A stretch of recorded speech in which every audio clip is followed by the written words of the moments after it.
টানা বৃষ্টি, উজানের ঢল আর জোয়ারের পানিতে ভাসছে চট্টগ্রামের বিস্তীর্ণ জনপদ। দুর্গত এলাকায় খাবার ও বিশুদ্ধ পানির সংকট।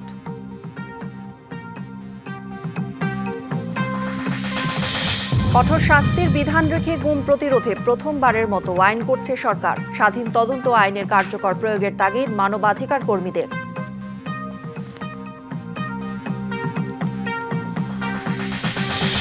পালিয়ে যাওয়া শেখ হাসিনা দেশে ফিরবেন না, মত জামায়াত আমিরের। ফাঁসির রায় কার্যকরে ক্ষমতাচ্যুত প্রধানমন্ত্রীকে ফিরতেই হবে বললেন নাহিদ।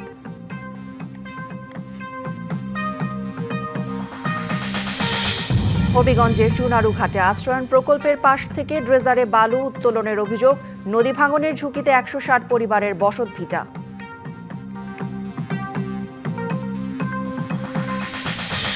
ইরানের সঙ্গে আলোচনা অব্যাহত থাকলেও যুদ্ধবিরতি শেষ, মন্তব্য ট্রাম্পের। চলমান হামলার কঠোর জবাবের হুঁশিয়ারি তেহরানের।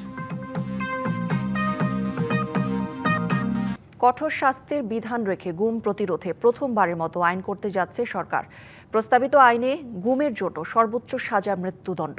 এছাড়া আন্তর্জাতিক অপরাধ ট্রাইব্যুনালের পাশাপাশি সাধারণ গুমের ঘটনায় আইনশৃঙ্খলা রক্ষাকারী বাহিনী তদন্ত করবে বলে খসড়া আইনে বলা হয়েছে। অবশ্য আইনজ্ঞ ও মানবাধিকার কর্মীরা বলছেন, শুধু কঠোর শাস্তি নয়, স্বাধীন তদন্ত আইনের কার্যকর প্রয়োগে মিলবে সুফল।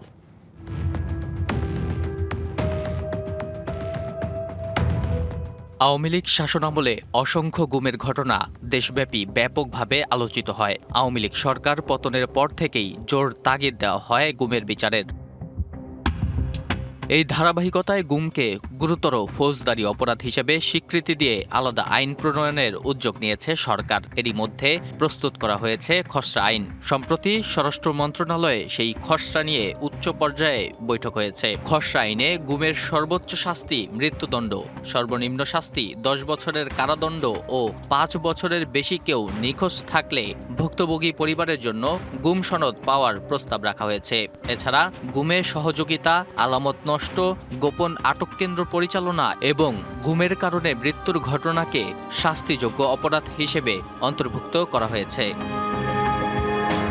খসড়া আইনে বলা হয়েছে, সরকারি সংস্থার সদস্যদের মাধ্যমে পরিচালিত ও ধারাবাহিকভাবে কাউকে তুলে নেওয়ার ঘটনা তদন্ত করবে আন্তর্জাতিক অপরাধ ট্রাইব্যুনাল, আর অন্য সাধারণ গুমের ঘটনা তদন্ত করবে আইনশৃঙ্খলা রক্ষাকারী বাহিনী। তবে মানবাধিকার কর্মীরা বলছেন, গুমের ঘটনায় আইনশৃঙ্খলা রক্ষাকারী বাহিনী তদন্ত করলে প্রশ্ন উঠবে। এক্ষেত্রে মানবাধিকার কমিশনের অধীনে তদন্ত সেল করলে সুফল মিলবে। কাস্টোডিয়াল টর্চার এবং এক্সট্রা জুডিশিয়াল যে কিলিংগুলি হয়, এগুলোকে মানবাধিকার কমিশনের একটা তদন্ত সেল গঠন করা হোক, যেই সেলের ভিতরে মানবাধিকার কর্মীরা যেমন থাকবেন, সাবেক পুলিশ কর্মকর্তা বা আইনশৃঙ্খলা রক্ষাকারী বাহিনীর কর্মকর্তারা থাকবেন এবং পেশাজীবী প্রতিনিধিও থাকবেন। এরকম একটি টিম দিয়ে তদন্ত করলে আমাদের সফলতা আসবে। গুমের জন্য আলাদা আইন, সময় উপযোগী উদ্যোগ উল্লেখ করে আইনটিকে জটিল না করে দেশের বাস্তবতার আলোকে প্রণয়ন করার আহ্বান জানান আইনজ্ঞরা। আপনার নতুন আইন নতুনভাবে করলেই যে এটার ইফেক্ট খুব ভালো হবে, বেশি হবে, নট দ্যাট। তবে আইন প্রণেতা যারা, তাদের প্রতি অনুরোধ থাকবে চিন্তা ভাবনা করে এবং বাস্তবতার সাথে আপনার মিল রেখে এবং বাস্তবতা এবং যে সমস্ত ঘটনাগুলো হয়ে গেছে এগুলো মাথায় রেখে এই আইনটা প্রণয়ন করে। এদিকে গুমের ঘটনায় ডিজিএফআই ও র্যাবের বেশ কয়েকজন কর্মকর্তার বিরুদ্ধে মানবতা বিরোধী অপরাধের মামলায় বিচার কাজ চলছে আন্তর্জাতিক অপরাধ ট্রাইব্যুনালে। নাজমুল হুদা, ডিভিসি নিউজ, ঢাকা। ক্ষমতাচ্যুত প্রধানমন্ত্রী শেখ হাসিনার কথাও কাজের ঠিক নেই বলে মন্তব্য করেছেন বিরোধী দলীয় নেতা ডাক্তার শফিকুর রহমান। বলেন, তিনি পালাবেন না বললেও ঠিকই দেশ ছেড়ে পালিয়েছেন, এখন ফেরার কথা বললেও আসবেন না। শেখ হাসিনা দেশে ফিরে আত্মসমর্পণ করবেন কিনা চট্টগ্রামের সাংবাদিকদের প্রশ্নের জবাবে এসব বলেন জামায়াতের আমির। তিনি তো বলছিলেন যে তিনি দেশ ছেড়ে যাবেন না, তিনি গিয়েছেন কিনা? গিয়েছেন তো, এখন তিনি বলতেছেন আসবেন, তিনি আসবেন না। গণ অভ্যুত্থানে ক্ষমতাচ্যুত সাবেক প্রধানমন্ত্রী শেখ হাসিনা ফাঁসির রায় কার্যকর হওয়ার জন্যই দেশে ফিরবেন বলে মন্তব্য করেছেন এনসিপির আহ্বায়ক ও জাতীয় সংসদের বিরোধী দলীয় চিফ হুইপ নাহিদ ইসলাম। বলেন, বাংলাদেশে তার মামলার রায় হয়েছে, এখন সরকারের উচিত তাকে দেশে ফিরিয়ে এনে সেই রায় কার্যকর করা। শুক্রবার রাজধানীর কাকরাইলে ডিপ্লোমা ইঞ্জিনিয়ার্স ইনস্টিটিউশনে এক আলোচনা সভায় তিনি এসব কথা বলেন। শেখ হাসিনা নিজস্ব সিদ্ধান্ত নেওয়ার কোনো এখতিয়ারই নেই, স্বাধীনতাও নেই। শেখ হাসিনা দিল্লিতে আশ্রিত অবস্থায় আছেন। তিনি দেশ থেকে তার নিজের দল, নেতাকর্মী, দেশ সবাইকে ত্যাগ করে কাপুরুষের মতো পালিয়ে গিয়েছেন দিল্লিতে। শেখ হাসিনা যদি দেশে ফিরে, কেবলমাত্র ফিরবে ফাঁসির রায় কার্যকর হওয়ার জন্য। ফলে সেটার জন্য আমরাও চাই যে ফাঁসির রায় কার্যকর হোক, শেখ হাসিনা সহ অন্য যাদের বিরুদ্ধেই এই রায়। 81 বছরে পদার্পণ করল ঢাকা মেডিকেল কলেজ হাসপাতাল। দীর্ঘ এই পথ চলায় জাতীয় সংকটে বরাবরই সেবা দিয়ে আসছে প্রতিষ্ঠানটি। তবে এখনও চাহিদা অনুযায়ী অবকাঠামো ও প্রযুক্তিগত উন্নয়ন হয়নি ঢাকা মেডিকেলে। যদিও প্রতিষ্ঠা বার্ষিকী উপলক্ষে অনেকটাই আশার আলো দেখালেন হাসপাতালটির পরিচালক। জানালেন 2600 শয্যা থেকে 4000 শয্যায় উন্নীত করা হবে ঢাকা মেডিকেলকে। 1946 সালে 10 জুলাই যাত্রা শুরু করে ঢাকা মেডিকেল কলেজ হাসপাতাল। 8 দশকেরও বেশি সময় ধরে চিকিৎসা, শিক্ষা, গবেষণা ও জাতীয় সংকটে নিরলস সেবা দিয়ে আসছে প্রতিষ্ঠানটি। 1952 সালে 144 ধারা উপেক্ষা করে রাষ্ট্রভাষা বাংলার দাবিতে মিছিলে পুলিশের গুলিতে আহতদের চিকিৎসা দেওয়া হয় ঢাকা মেডিকেলে। এরপরে 71-এর মহান মুক্তিযোদ্ধার সময় আহত যোদ্ধা, নারী, পুরুষের চিকিৎসার আশ্রয়স্থল হয় এই মেডিকেল।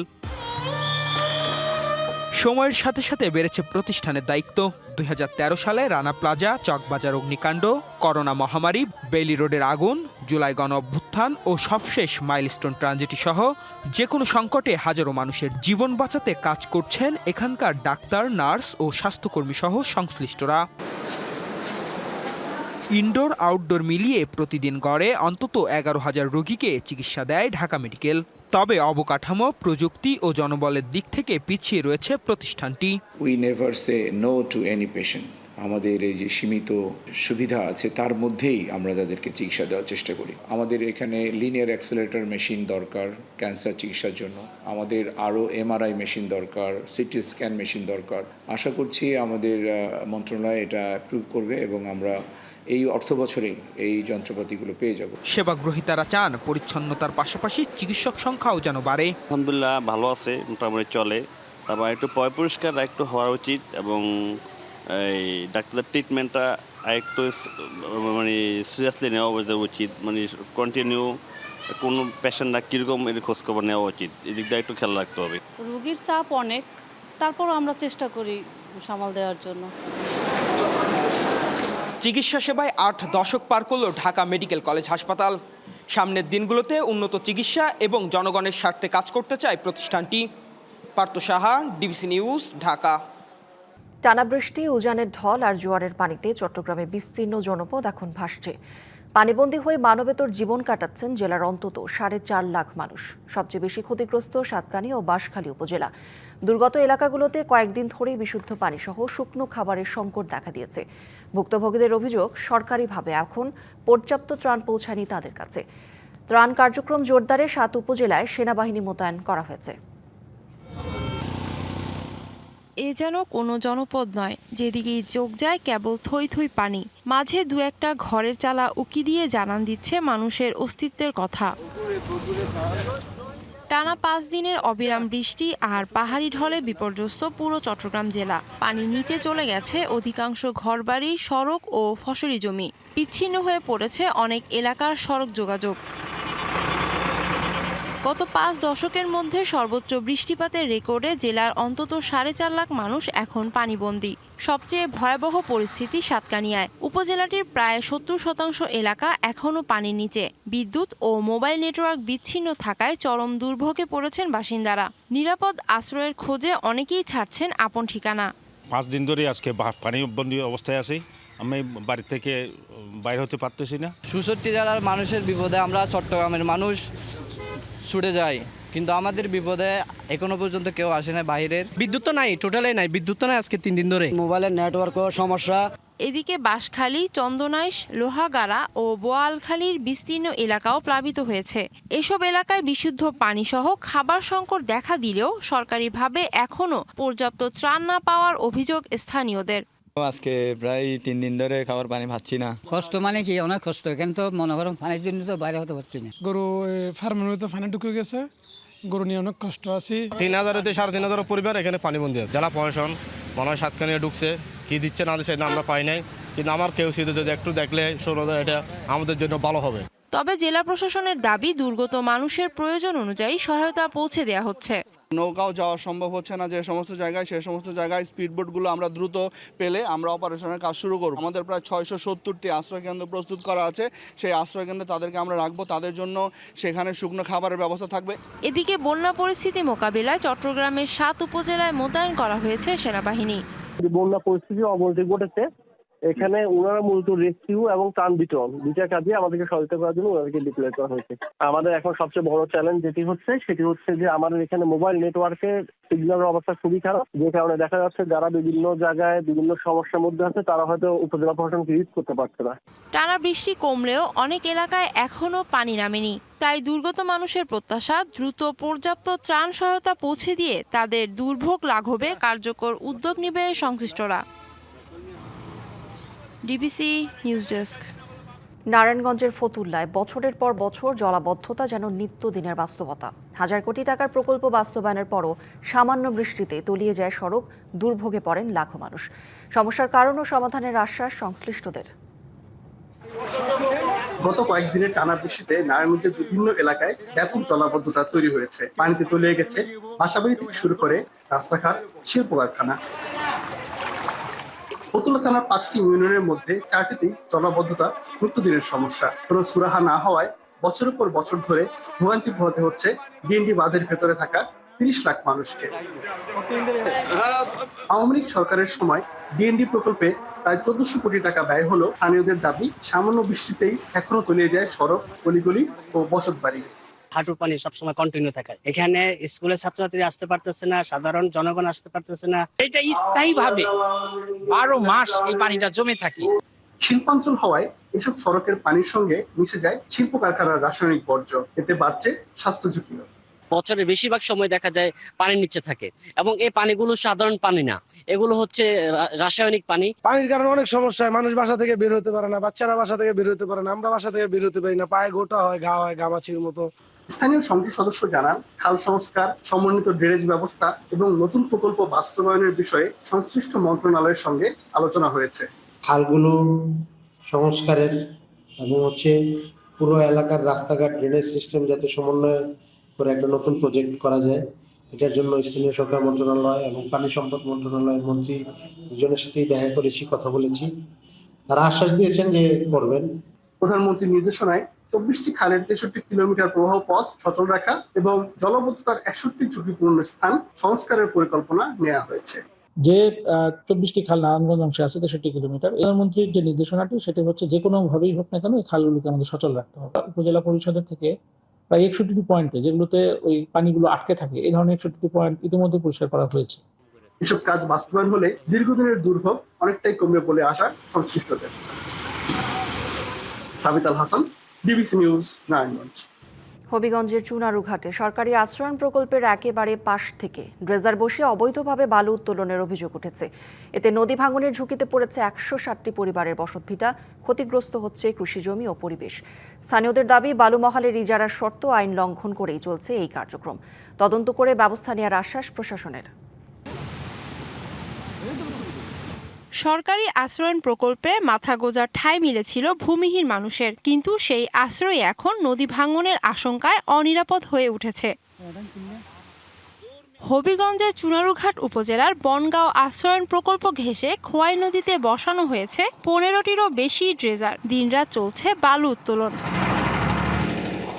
স্থানীয়দের অভিযোগ, রাজনৈতিক প্রভাব খাটিয়ে গত 2 মাস ধরে এই কার্যক্রম চালাচ্ছে রাজারবাজার বালু মহালের ইজারাদার প্রতিষ্ঠান। এরা কইছে আমরা সরকারিভাবে মাল আনছি, সরকারিভাবে তুলমু, তোমরা প্রতিবাদ করো, এরকম ধরনের হয় কি তলতনি ভাঙ্গা ভাঙ্গা যাইতাছি গেও ভাঙ্গা, মানে আমরা তো মনে হয় জায়গা ভাষা আছে ফিসে, এটা আর কয়েকদিন ইটেন ভাঙ্গা যাবি। এখানে আমাদের মনে করেন পারগুলা ভাঙ্গা যাইতেছি গিয়া, এরপরে আমাদের এখানে মহিলাগুলা যারা নদীতে গোসল করতো তারা সুবিধা হইতেছে। তাদের দাবি, নদী থেকে বালু উত্তোলনের পাশাপাশি প্রকল্প সংলগ্ন 13টি পরিবারের জমি দখল করে সেখানে গড়ে তোলা হয়েছে বালুর ডিপো। প্রতিবাদ করেও মিলছে না প্রতিকার। আমরা 13 জন মালিক, তো তারা গ্রামের বয়ের কারণে আমরা নিতে পারতাছি না দখলে। ওরা প্রতিবাদ করছিল, প্রতিবাদ করাতে ওরা হুমকি ধমকি দিছে যে তোমাদেরকে জায়গা দেওয়া হবে না, তোমরা যা পারো তা করো। বালুমহাল ও মাটি ব্যবস্থাপনা আইন অনুযায়ী আশ্রয়ন প্রকল্প সহ গুরুত্বপূর্ণ স্থাপনার 1 কিলোমিটারের মধ্যে বালু উত্তোলন নিষিদ্ধ।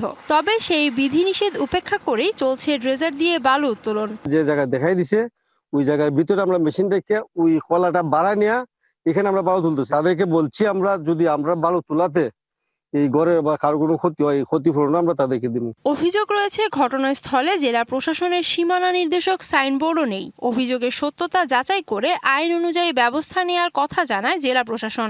বালু মহলগুলোতে আমরা সীমানা নির্ধারণ করে দিয়েছি, সেখানে তাদেরকে দখল হস্তান্তর বুঝিয়ে দেওয়া সকল কিছুই সম্পন্ন করা হয়েছে ইতিমধ্যে। যদি কেউ আশ্রয়ণ প্রকল্পের কাছে যায় এবং এই কাজ কেউ করে থাকে তাহলে আমরা অবশ্যই ব্যবস্থা নিব।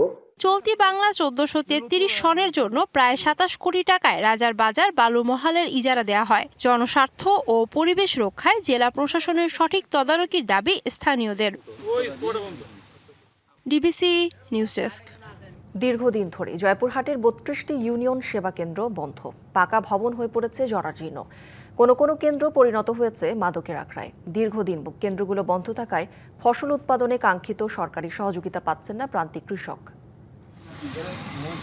অযত্ন আর অবহেলায় জরাজীর্ণ অবস্থায় পড়ে আছে প্রান্তিক পর্যায়ের কৃষকদের সেবাদানকারী প্রতিষ্ঠান জয়পুরহাটের ইউনিয়ন কৃষি সেবা কেন্দ্রগুলো। শুরুর দিকে কেন্দ্রগুলোতে বীজ, সার, কীটনাশক ও কৃষি পণ্য সংরক্ষণ করা হতো। পরে কৃষকদের সুবিধার্থে নিয়োগ করা হয় উপসহকারী কৃষি কর্মকর্তা, যারা ফসল উৎপাদনে কৃষকদের নিয়মিত পরামর্শ দিতেন। কিন্তু দীর্ঘদিন থেকে সবগুলো কেন্দ্র বন্ধ থাকায় পরিত্যক্ত হয়ে গেছে ভবনগুলো। কোনোটির দরজা ও জানালা ভেঙে গেছে, কোনোটির দেয়াল ও ছাদের পলেস্তারা খসে গেছে। কৃষি অফিসার ছিল আমাদের পরামর্শ দিয়েছিল, আমার কৃষক পরামর্শ দিয়েছিল, আমার আর পরামর্শ দেওয়ার মতো কোনো লোক নেই। আগে মাঠে যায় ওরা পর্যবেক্ষণ দেখতো, ওই পোকা মাকড় দেখতো, দেখে এসে পরামর্শ দিত। কৃষি কার্ড, প্রণোদনা, বিভিন্ন সার, বীজ, বিভিন্ন সহায়তা পেতাম। এখন না থাকার জন্য আমরা কোনোটাই পাই না। মানে সার, বীজ যেগুলা মানে কৃষক লেভেলে যেটা সরকার বিতরণ করত, সেটা এই অফিস থেকে বিতরণ করত। কালের বিবর্তনে বন্ধ হওয়া ইউনিয়ন কৃষি সেবা কেন্দ্রগুলো দ্রুত চালু করার আশ্বাস দিলেন জেলার কৃষি সম্প্রসারণ অধিদপ্তরের উপপরিচালক। আমরা উপজেলায় এটার মেরামতের জন্য বাজেট চিঠি দিচ্ছি, তারা আমাদেরকে বাজেটটা কত টাকা লাগবে এটা বরাদ্দ চাইলেই আমরা সেটা মন্ত্রণালয়ে পাঠাবো। যদি এটা অনুমোদন পাই ভবিষ্যতে আমরা এটা সংস্কার করে ব্যবহার উপযোগী করব। উৎপাদন বৃদ্ধির পাশাপাশি প্রান্তিক কৃষকদের লোকসান ঠেকাতে বন্ধ ইউনিয়ন কৃষি সেবা কেন্দ্রগুলো দ্রুত চালু হবে, এমনটাই আশা সচেতন মহলের। DBC news desk. বাড়তি বিদ্যুৎ বিল, ঘন ঘন লোডশেডিং ও জ্বালানির উচ্চ মূল্য থেকে বাঁচতে নীলফামারীতে জনপ্রিয় হয়ে উঠছে সৌরশক্তি। ফিলিং স্টেশন, শিক্ষা ও ব্যবসা প্রতিষ্ঠান থেকে শুরু করে বসত বাড়িতেও বাড়ছে সোলার প্যানেলের ব্যবহার। বিশেষজ্ঞরা বলছেন, নবায়নযোগ্য জ্বালানির এই উৎস হতে পারে দেশের জ্বালানির নিরাপত্তা নিশ্চিত করার একমাত্র কার্যকর সমাধান। নীলফামারীর জলঢাকার হামিদা ফিলিং স্টেশনে সোলার প্যানেল বসানো হয়েছে প্রায় 1 বছর আগে। সৌরশক্তি ব্যবহার করে 24 ঘন্টা নির্বিচ্ছিন্ন বিদ্যুৎ পাচ্ছে তারা। মাত্র 2.5 লাখ টাকা খরচ করে বিদ্যুৎ বিল সাশ্রয় হচ্ছে মাসে অন্তত 10,000 টাকা।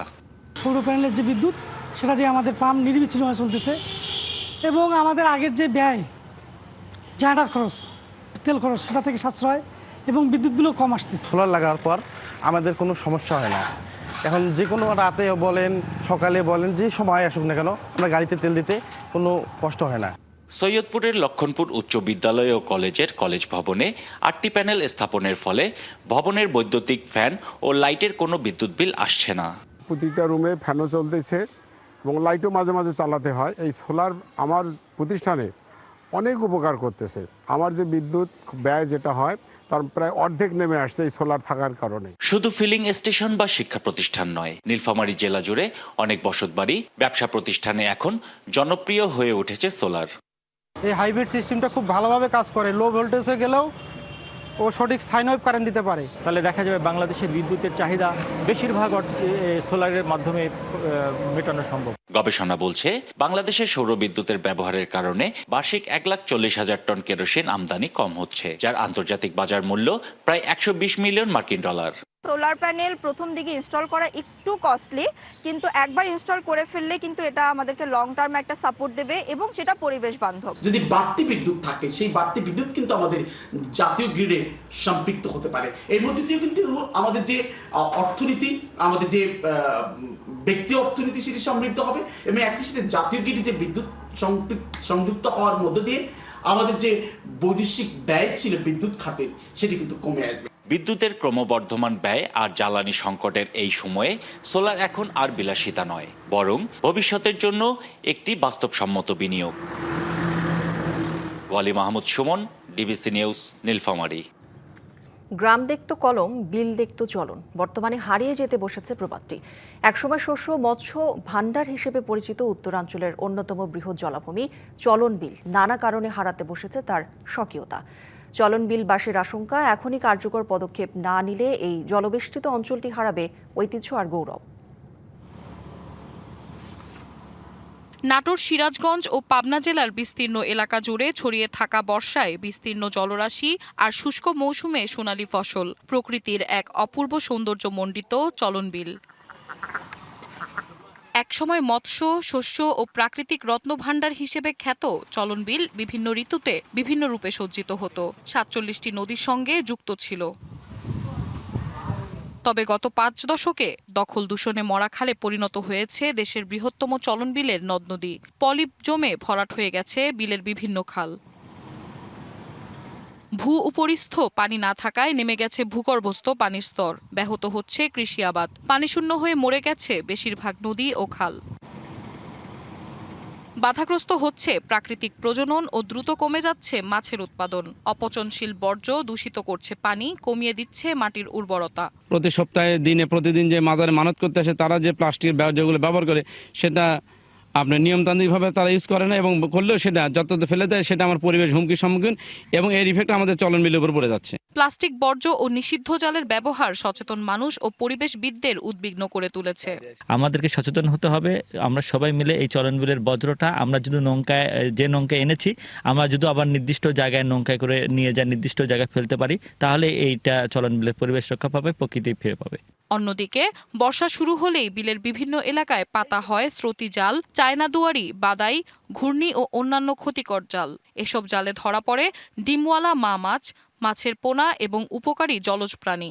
চায়না দোয়ার বা হলো যে ফাঁস জাতীয় এবং বাদাই সহ এই মাছগুলো অল্প পানিতে মারা পড়ে যাচ্ছে। এই মারার কারণে মাছের কোনো যে প্রয়োজন হচ্ছে না। এই পোনা ধ্বংস হয়ে যাওয়ার কারণে ভারতে মাছ নাই। পাইকার যারা আসে, এদের কাঙ্ক্ষিত মাছ না হওয়ার কারণে এখন যে মাছ অল্প সংখ্যক মাছ আসছে, এগুলো আপনার বেশি দাম দিয়ে কিনতে হচ্ছে। নিষিদ্ধ জালের ব্যবহার বন্ধে ও জনসচেতনতা বৃদ্ধির কার্যক্রমও অব্যাহত রয়েছে।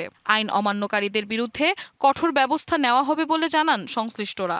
তো এই সমস্ত জালকে আমরা অপসারণ করতেছি, আটক করতেছি এবং আমাদের মাছ রক্ষার জন্য বিভিন্ন রকম কার্যের মধ্যে আমাদের মৎস্য আইন বাস্তবায়ন একটি গুরুত্বপূর্ণ কাজ, যেটি আমরা করে যাচ্ছি। আমরা কিন্তু কয়েকজন ব্যক্তিকে একই সাথে জরিমানা এবং কারাদণ্ডের মতো যে সাজা আছে তার আওতায় আনি। চলন বিল শুধু একটি বিল নয়, এটি উত্তরাঞ্চলের লাখো মানুষের জীবন জীবিকা, খাদ্য নিরাপত্তা এবং পরিবেশগত ভারসাম্যের অন্যতম ভিত্তি। তাই প্লাস্টিক দূষণ রোধ, নিষিদ্ধ জালের ব্যবহার বন্ধ এবং জনসচেতনতা বৃদ্ধির মাধ্যমে এই ঐতিহ্যবাহী চলন বিল রক্ষা করার দাবি সবার। DBC news desk. ইরানের সঙ্গে আলোচনা অব্যাহত রাখতে দুই দেশ সম্মত হলেও যুদ্ধবিরতি কার্যত শেষ হয়েছে বলে মন্তব্য করেছেন যুক্তরাষ্ট্রের প্রেসিডেন্ট ডোনাল্ড ট্রাম্প। শুক্রবার সামাজিক যোগাযোগ মাধ্যমে এই কথা জানান ট্রাম্প। এদিকে উত্তেজনা কমাতে তেহরানে পৌঁছেছেন কাতারের মধ্যস্থতাকারীরা। আগামী সপ্তাহে সুইজারল্যান্ডে যুক্তরাষ্ট্র ইরানের মধ্যে নতুন দফার আলোচনা হতে পারে। তবে কূটনৈতিক তৎপরতার মধ্যেই দক্ষিণ ইরানের একাধিক স্থানে মার্কিন বিমান হামলা অব্যাহত রয়েছে। যুক্তরাষ্ট্রের দাবি, হরমুজ প্রণালী দিয়ে চলাচলকারী বাণিজ্যিক জাহাজে হামলার জবাব হিসেবেই এসব অভিযান পরিচালনা করা হয়েছে। এদিকে ইরানের সর্বোচ্চ জাতীয় নিরাপত্তা পরিষদের পক্ষ থেকে সতর্ক করে বলা হয়েছে, দেশটির অবকাঠামোর ওপর যে কোনো হামলার কঠোর জবাব দেওয়া হবে। প্রতিশোধমূলক পদক্ষেপ থেকে ইসরায়েলও রেহাই পাবে না, হুঁশিয়ারি দিয়েছে তেহরান। দক্ষিণ এশিয়া থেকে শুরু করে পূর্ব এশিয়ার বিস্তীর্ণ অঞ্চলে দেখা দিয়েছে প্রাকৃতিক দুর্যোগের তাণ্ডব। ভারতের একাধিক রাজ্যে মৌসুমি বায়ুর তাণ্ডবে বন্যা ও ভূমিধসে এখন পর্যন্ত প্রাণ হারিয়েছেন অন্তত 10 জন। এদিকে তাইওয়ান, জাপান, পূর্ব চীন এবং ফিলিপিন্সে ধেয়ে আসছে প্রলয়ঙ্কারী সুপার টাইফুন বাভি। দক্ষিণ চীনের গুয়াংজি প্রদেশে টানা বৃষ্টি ও বাঁধ ভেঙে সৃষ্ট ভয়াবহ বন্যায় পানিবন্দী হয়েছেন হাজারো মানুষ। অন্যদিকে ফিলিপিন্সে ভূমিধসে প্রাণ হারিয়েছেন অন্তত 15 জন। মৌসুমি বায়ুর প্রভাবে টানা বৃষ্টির কবলে ভারতের বিভিন্ন রাজ্য। তলিয়ে গেছে রাজধানী দিল্লি সহ বেশ কয়েকটি অঞ্চলের রাস্তাঘাট ও নিচু এলাকা। টানা বৃষ্টিতে হিমাচল ও উত্তরাখণ্ডে ভূমিধসে ব্যাহত যাতায়াত ব্যবস্থা। টানা বৃষ্টির প্রভাবে ভূমি ও ভবন ধসে হতাহত হয়েছে বেশ কয়েকজন। বন্ধ করে দেওয়া হয়েছে স্কুল কলেজ। বিভিন্ন নদীর পানি বাড়তে থাকায় জারি করা হয়েছে সর্বোচ্চ সতর্কতা। গুজরাটের সুরাটেও বন্যায় বিপর্যস্ত জনজীবন। পরিস্থিতি নিয়ন্ত্রণে কাজ করছে উদ্ধারকারী দল। এদিকে পূর্ব এশিয়ায় ধেয়ে আসছে প্রলয়ঙ্কারী সুপার টাইফুন বাভি। জাপানের ওকিনাওয়া ও ইশিগাকি দ্বীপে জারি করা হয়েছে সর্বোচ্চ সতর্কতা। প্রবল বৃষ্টির কারণে বাতিল করা হয়েছে সব ফ্লাইট ও ফেরি চলাচল। সুপার টাইফুন বাভির প্রভাবে প্রবল ঝড়ো হাওয়া, জলোচ্ছ্বাস, ভূমিধস সহ বন্যা দেখা দিতে পারে। সব বাসিন্দাদের নিরাপদ আশ্রয়ে সরে যাওয়ার আহ্বান জানাচ্ছি। আগামী 2 দিন আমাদের জন্য কঠিন সময় পার করতে হবে। টাইফুনের প্রভাবে তাইওয়ানেও ভারী বৃষ্টি হয়েছে। বন্যা থেকে বাঁচতে রাজধানী তাইপের বাসিন্দারা ঘরের প্রবেশ মুখে বালির বস্তা দিয়ে তৈরি করছেন কৃত্রিম বাঁধ। টাইফুন মোকাবেলায় চীনের ফুজিয়ান ও ঝেজিয়াং প্রদেশে 4 স্তরের সতর্কতা জারি করা হয়েছে। হাজার হাজার মাছ ধরার নৌকা ও বাণিজ্যিক জাহাজকে নিরাপদ আশ্রয়ে ফিরিয়ে এনেছে কর্তৃপক্ষ। এদিকে টাইফুনের আতঙ্কের মাঝেই দক্ষিণ চীনের গুয়াংজিতে চলছে ভয়াবহ বন্যা। প্রবল বৃষ্টিতে ভেঙে গেছে একটি জলাধারের বাঁধ। পাশাপাশি প্রবল বৃষ্টিতে পানিবন্দী হয়ে পড়েছেন বহু মানুষ। ভেসে গেছে একটি খামারের কয়েকশো সাপ। এতে আতঙ্কিত স্থানীয়রা। বিভিন্ন অঞ্চলে আটকে পড়া মানুষদের নিরাপদ আশ্রয় নিতে কাজ করছে উদ্ধারকর্মীরা। আধুনিক ড্রোন ব্যবহার করে দুর্গতদের কাছে পৌঁছে দেওয়া হচ্ছে জরুরি খাবার ও বিশুদ্ধ পানি। অন্যদিকে কয়েক দশকের মধ্যে অন্যতম শক্তিশালী ঝড়ের প্রভাবে সৃষ্ট ভূমিধসে দক্ষিণ ফিলিপিন্সে অন্তত 15 জন নিহত হয়েছেন। সামিউল ইসলাম, ডিবিসি নিউজ ডেস্ক। যুক্তরাজ্যের কিংস কলেজ লন্ডনে ফিলিস্তিনপন্থী শিক্ষার্থীদের দমনের অভিযোগ উঠেছে। ইসরায়েলের সাবেক সেনা সদস্যদের শিক্ষক হিসেবে নিয়োগ ও অস্ত্র ব্যবসায়ী প্রতিষ্ঠানের সঙ্গে প্রশাসনের সম্পর্কের প্রতিবাদ করায় বহু শিক্ষার্থী শাস্তির মুখে পড়েছেন বলে জানিয়েছে আল জাজিরা ও লিবার্টি ইনভেস্টিগেটসের যৌথ অনুসন্ধান। মুক্তবুদ্ধি ও বাকস্বাধীনতার জন্য পরিচিত কিংস কলেজ লন্ডনে ফিলিস্তিনপন্থী শিক্ষার্থীদের দমনের অভিযোগ উঠেছে। 2023 সালের অক্টোবর থেকে 2025 সালের নভেম্বর পর্যন্ত ফিলিস্তিনের পক্ষে অবস্থান নেওয়ায় অন্তত 26 জন শিক্ষার্থী শাস্তিমূলক তদন্ত ও নিষেধাজ্ঞার মুখে পড়েছেন। কিংস কলেজ ছাত্র সংসদের নবনির্বাচিত সভাপতি লুকমান ওয়াকার বলেন, শিক্ষার্থীদের কণ্ঠরোধ ও প্রতিবাদ দমাতে বিশ্ববিদ্যালয় কর্তৃপক্ষ উদ্দেশ্যপ্রণোদিতভাবে শাস্তিমূলক তদন্তকে হাতিয়ার হিসেবে ব্যবহার করছে, যা অত্যন্ত উদ্বেগজনক। অনুসন্ধানে উঠে এসেছে ইসরায়েলি সামরিক খাত সংশ্লিষ্ট বিভিন্ন প্রতিষ্ঠানে কিংস কলেজের প্রায় 2 কোটি পাউন্ড বিনিয়োগ রয়েছে। এর মধ্যে রয়েছে প্যালান্টিয়ার ও বিএই সিস্টেমস। অস্ত্র ব্যবসার সমালোচনা করায় 18 বছর বয়সী ছাত্রী খাদিজাকে সাময়িক বহিষ্কার করা হয়। এক শিক্ষকের ইসরায়েলি সেনাবাহিনীতে কাজের তথ্য শেয়ার ও কেফিয়া পরে ক্লাসে যাওয়ার পরিকল্পনাকে বিশ্ববিদ্যালয় কর্তৃপক্ষ হুমকিস্বরূপ আচরণ হিসেবে উল্লেখ করে। শুধু খাদিজাই নয়, আরও অনেক বিদেশি শিক্ষার্থী ভিসা বাতিল ও বহিষ্কারের ঝুঁকিতে পড়েছেন। পাশাপাশি শিক্ষার্থীদের সামাজিক যোগাযোগ মাধ্যম নজরদারিতে বেসরকারি গোয়েন্দা সংস্থা নিয়োগেরও অভিযোগ উঠেছে। জাতিসংঘের মানবাধিকার বিশেষজ্ঞরা এসব ঘটনাকে ছাত্র আন্দোলনের ওপর গুরুতর আঘাত বলে উল্লেখ করেছেন। কর্পোরেট ফান্ডিং ও অস্ত্র ব্যবসার স্বার্থ রক্ষা করতে গিয়ে কিংস কলেজ লন্ডন কি তবে তার দীর্ঘদিনের নৈতিক অবস্থান হারাচ্ছে? এই প্রশ্ন এখন খোদ ব্রিটিশ সুশীল সমাজের। সামিউল ইসলাম, ডিবিসি নিউজ ডেস্ক। সংবাদে এই ছিল এখনকার মতো। ডিবিসি নিউজের সংবাদগুলো পড়তে ভিজিট করুন dbcnews.tv আর ভিজিট করুন ডিবিসির ফেসবুক পেজ এবং ইউটিউব চ্যানেল। ডিবিসির সঙ্গেই থাকুন।